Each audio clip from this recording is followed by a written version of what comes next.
Samantala, Idol, digitalized transaction naman patuloy na isinusulong ng DTI Pangasinan. Para sa detalye ng balitang yan, kasama natin Idol Matthew Pacheco.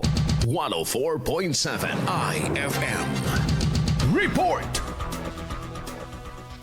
Patuloy na isinusulong ng Department of Trade and Industry Pangasinan ang pagsusulong ng digitalized transaction sa lalawigan bilang parte ng kanilang adhikain na makasabay sa makabagong teknolohiya.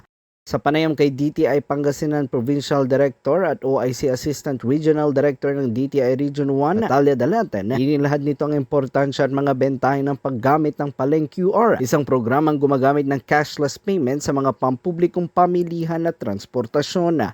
Nakakatulong sa ekonomiya natin sa pamamagitan ng pag-encourage natin sa ating mga MSMEs to adopt technology, digitalization.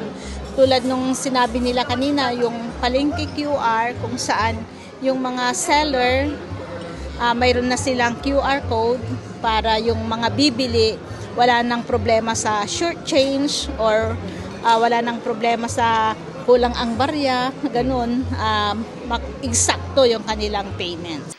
Positibo naman si Dalati na mapapadali nito ang transaksyon sa mga pamilyan sa mga bayan na magkaroon ng mas sistematikong pamamaraan ng kalakalan. Medyo encourage pa natin yung mga MSMEs to adapt yung sa palengke QR kasi yung iba di pa nila masyadong nauunawaan ano yung importance nitong digitalization, itong QR na palengke QR sa palengke, Sa Pangasinan, sa lungsod pa lamang ng Alaminos, meron ang Paleng QR samantalang nakatakda na itong ilunsad sa bayan ng Calasiao sa October 10, 2025. Kasama mo mula rito sa IFM Digupan, ito si Idol Matthew Pacheco. Tatak IFM!